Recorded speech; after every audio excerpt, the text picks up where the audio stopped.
Have you ever wondered why some betrayals feel like they split your bones in half, as if the hurt was designed not just to wound, but to brand you forever?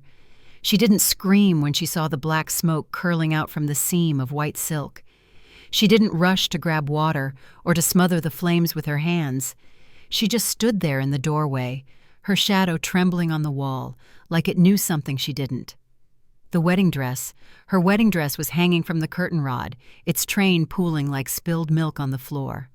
It was burning in slow, cruel licks, the satin folding in on itself like it was ashamed to still exist. And there in front of it stood her sister-in-law, holding the lighter with the smugness of a queen who'd just seized a crown.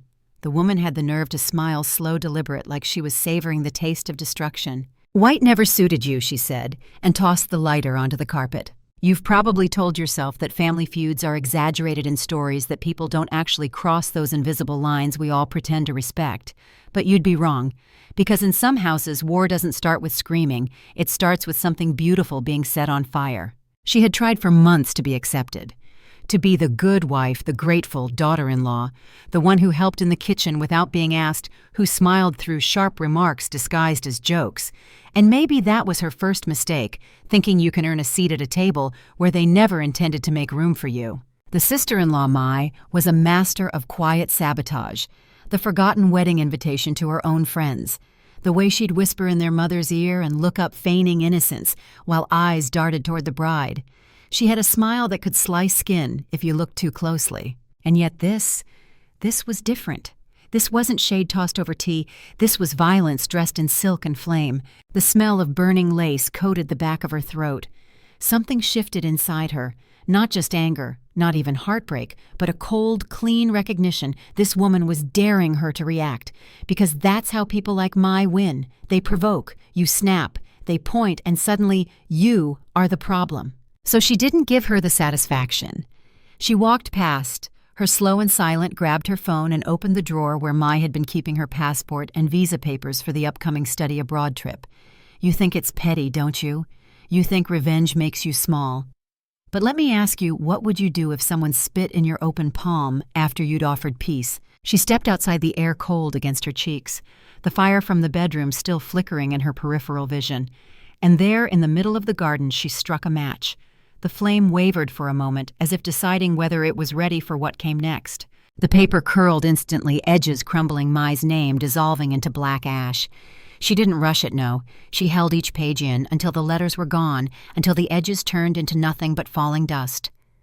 The night was so still, she could hear the paper surrender.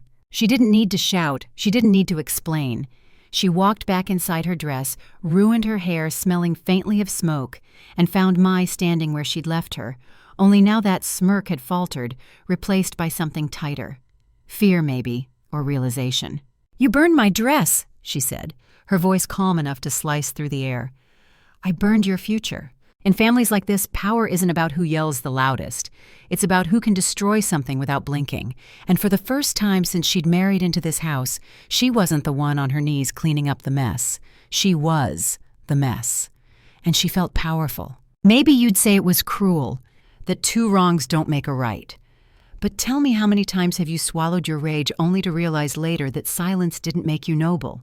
It just made you invisible. The smoke in the bedroom was starting to thin, leaving behind the carcass of what had once been her dream dress. She didn't look at it again. She didn't need to. The war had officially begun, and this time she wasn't playing defense. By morning, the house smelled like a confession. Smoke had thread itself into the curtains, into the wooden frames of family photographs, into the heartbeat of the hallway. She opened every window anyway, the chill sliding under her bare feet, as if the night had come back to ask a question it forgot. The dress lay there, no, not a dress anymore, but a collapsed ghost. She didn't touch it. She just let the ruins sit in the light where everyone could see it.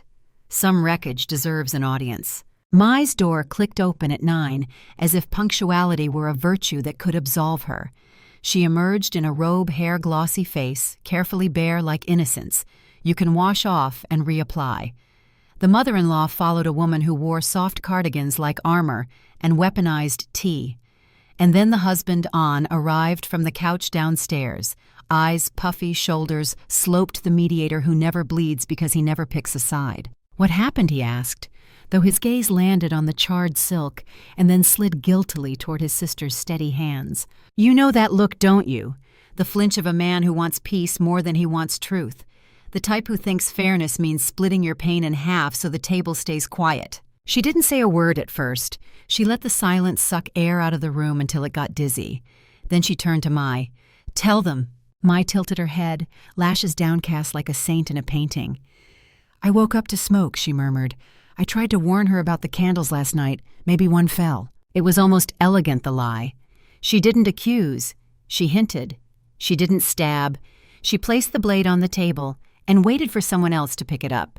That's how Golden Daughters are trained. Never dirty the dress, just direct the blood. You want her to shout, don't you? To pull out the lighter from the trash, to demand fingerprints to raid the memories of every small cruelty and pin them to the walls until they formed a pattern even a coward could read. But she didn't shout. The quiet mother in the doorway was already smoothing the air with soft phrases. "Let's not escalate. It was just a dress. We're family. Just a dress. Isn't it always just the thing they ruined? Just a joke, just a misunderstanding, just your boundaries slightly loosened until they slip." She walked to the sideboard, where the tea tray waited like a ritual. She poured a cup for each of them, placed it gently in front of the mother, in front of Mai, in front of An. Then she set a fourth cup in front of the blackened bundle of silk. "For the funeral," she said, and sat. The mother's mouth pinched. "This drama is unnecessary." "Is it?" She turned to Mai, her voice soft. "I'm sure the embassy will understand, though. Paper burns so easily, doesn't it?" Mai's face finally cracked the tiniest fissure along her composure. "What are you talking about? You feel the turn, don't you?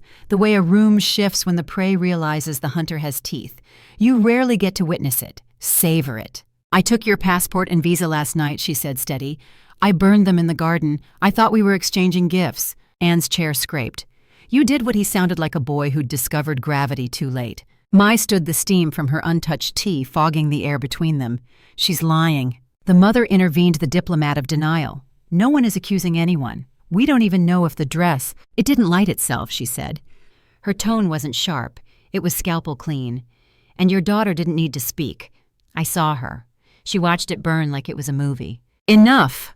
The mother snapped, the cardigan slipping to reveal something iron underneath. "If you can't respect this house—" "Respect!" She almost laughed. "You mean submission. Listen carefully, because this is where most people fold. This is when you decide to be reasonable, to explain yourself until your throat is raw, to beg for the shape of their love." But she felt something else moving in her, a shadow that had been patient for too long.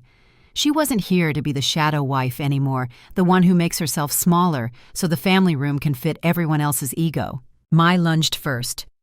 "Where is it?" She grabbed at the drawers, at the baskets, at the pile of folded linens. The neat sister turned animal. "You can't do this to me." "Why not?" she asked almost politely. "You did it to me," and moved between them, palms up like prayer. "Please, both of you, we can fix this. We can get a replacement. We can—" "For her dress," the mother said quickly, relief lighting her eyes like candles. "Yes, yes, we'll get you another." "Not the dress," he said, voice cracking. "The visa." They were all talking as if absolution could be ordered with express delivery. "You've seen this, haven't you? The scramble to restore the Golden Daughters' path while your grief is DIY." But she had already planned for their remedies. She had recorded the firelight on the ceiling, the flicker across Mai's face, the smile like a confession. She had the ash in a glass jar in the kitchen, black flakes like the smallest funeral. "Proof is not for them," she told herself. "Proof is for me, so I never gaslight my own memory again." "My world, you can't stop me from leaving." "You stopped me from wearing my dress," she said gently. "You stopped me from sleeping through my last night as a bride." She met An's eyes, not pleading, just measuring. "And you stopped yourself from choosing. That's the worst part." He swallowed, shame rising like a tide that refuses to turn back. But shame doesn't fix anything. It simply paints the walls while the house is still on fire. The mother straightened, decision made. "We'll call the police. Burning official documents is a crime. You will apologize." She smiled then, an expression that didn't belong to the obedient girl they thought they owned. "Call them," she said. "I'll tell them about the fire in my bedroom, about the lighter in your daughter's hand. A pause surgical, about the fingerprints. Mai steadied herself, touched her throat like she could hide a pulse. You wouldn't. Wouldn't I? Sometimes power arrives not as a roar, but as a refusal to negotiate. She stood smoothing the ash from her palms that wasn't there anymore. I'll be at the studio, she said to An. My dress is gone. My vows aren't. The mother exhaled a curse disguised as a blessing. Mai whispered something venom-soft, and the house, old and watching, held its breath as the door closed behind her with the quietest, most decisive click of her life. The studio smelled of starch and faint lavender, the kind of clean that doesn't apologize for being meticulous. She stepped inside her heels, clicking against the polished wood like a gavel in a courtroom. No one here knew what had happened that morning. No one knew she had left a house still swollen with the smoke of accusation. And for the first time in weeks, no one was watching her with that quiet hostility, like she was a stray animal eating from the family table. Her seamstress, an older woman with silver thread hair and eyes that noticed too much, looked up from her work. You're early, she said softly. Then her gaze flickered to the empty garment bag in the bride's hands. Oh, the bride didn't answer. She didn't need to. There are some losses you don't wrap in words because speaking them makes them smaller. And this wasn't small, it was theft wrapped in malice. Instead, she placed the bag on the counter and slid into the chair by the mirror, fingers curling in her lap. You can make another? She asked, voice steady but quieter than the question deserved. The seamstress hesitated as though measuring more than just fabric. We can make something, but it won't be that dress. And there it was, the truth. You can replace cloth, but you can't replace the hours spent dreaming over it, the fittings where you caught yourself smiling in the mirror, the quiet moment when you thought, this is what I'll wear when I promise my life. Once that's burned, you can only build from ash. She nodded. Then we'll make something new. You might think this is where she starts crying, where the camera would pan to her trembling lips and the strings would swell. But grief wasn't her language anymore. She was speaking in steel now. They worked for hours, sketching, pinning, cutting. With every snip of the scissors, she felt something sever between her and that house, the invisible leash of approval, the humiliating loop of, maybe next time they'll love me. This dress wouldn't be a peace offering. It wouldn't be soft enough for their comfort. It would be sharp in its elegance, a dress that didn't beg for anyone's blessing. When she stepped outside again, the late afternoon light cut across the street in gold bars. Her phone was buzzing in her bag, missed calls from An from a number she didn't recognize, but knew belonged to his mother. She ignored them all. You know that freedom, don't you? The dangerous kind, the one that comes when you finally understand that they can't touch you if you don't open the door. Still, there was the matter of proof. Not for the police, she didn't trust their hands on her story, but for herself, for the quiet nights when self-doubt creeps in, dressed as forgiveness. She drove to the garden, where the burnt pages of Mai's visa had cooled into fragile ash. They were still in the jar she'd left under the bench, the glass warm from the sun. She cradled it like something sacred, because it was. It was the moment she refused to be prey. Her phone rang again. This time it was An. Against her better judgment, she answered. I'm sorry, he began, the words rushing like he'd been holding his breath all day. You should have believed me, she said, cutting him cleanly in half. I did. I do. It's just, you didn't have to burn her documents. That's serious. She laughed once low. And burning my dress it's not the same. There it was, the fracture you can't repair. The hierarchy of pain that says theirs counts more than yours. You've met this before, haven't you? Someone who will nod at your hurt but only fight for theirs. I guess we see different fires, she said and hung up. Evening slid in, bringing with it the kind of quiet that makes your thoughts louder. She imagined the house now, Mai, pacing the mother, calling every relative for sympathy, An trying to glue together pieces that didn't fit anymore. Somewhere in the middle of it all, her absence would hang like a missing portrait. And maybe that was the real burn. At midnight her phone buzzed again. This time it was a message. You think you've won. This isn't over. No name, but she didn't need one. She could hear the venom through the pixels. She didn't reply. Because sometimes the cruelest answer is none at all. Instead, she placed the phone face down, turned off the lights, and lay in bed, picturing her new dress not white anymore, but something richer, bolder. A color that didn't whisper purity, but announced survival. And somewhere deep in her chest, she felt it, the slow, certain ignition of a war she was finally ready to fight on her own terms. Morning didn't arrive gently. It slammed into her room with the shrill echo of the front door being beaten like a war drum. She was already awake, the kind of restless awake that comes after you've spent hours listening to your own heartbeat. She didn't move right away. She lay there letting the knocking ricochet through the apartment until it finally stopped. A shadow slipped past her window, a figure pacing sharp gestures slicing the air. She knew that gait. My. Minutes later, the intercom crackled. A man's voice, this time clipped and official. "Miss, we need to speak with you, police." You'd think her pulse would spike, that panic would scramble her thoughts into apology. But no, there was a strange, almost intoxicating calm. Because when you've already burned something irreversible, fear has less room to live. She opened the door. 2 officers stood there, Mai behind them like an actress waiting for her cue. Her hair was immaculate, her blouse pristine, her eyes wet at the edges, the Golden Daughter's costume. "She destroyed my visa," Mai announced before they even stepped inside. "She stole it from my room and burned it." One officer turned to her. "Is this true?" She looked at him steady. "It's true. I burned her visa after she burned my wedding dress." That's the moment you could feel the air split in two, the truth cutting through the lie so cleanly it left everyone blinking. Mai's mouth twitched. "She's lying. I never touched her dress." The second officer, younger, more observant, tilted his head. "Do you have proofs?" She didn't hesitate. "Yes." She walked into the kitchen, returned with the small jar of charred paper in one hand, her phone in the other, the ashes from the documents. "And this." She played the short video she'd filmed in the doorway, the flames dancing across satin Mai's silhouette, framed by firelight, the curve of her mouth unmistakable. Silence. You could hear Mai's composure crack like ice under weight. "That video doesn't prove." "It proves enough," the younger officer said quietly. The older one exhaled, tired already. "This is a civil matter. You two can take it to court." His tone said he wanted no part in this war. They left it at that, the officers walking away with the weariness of men who had just been shown too much truth to ignore, but too little jurisdiction to wield. When the door shut, it was just the two of them.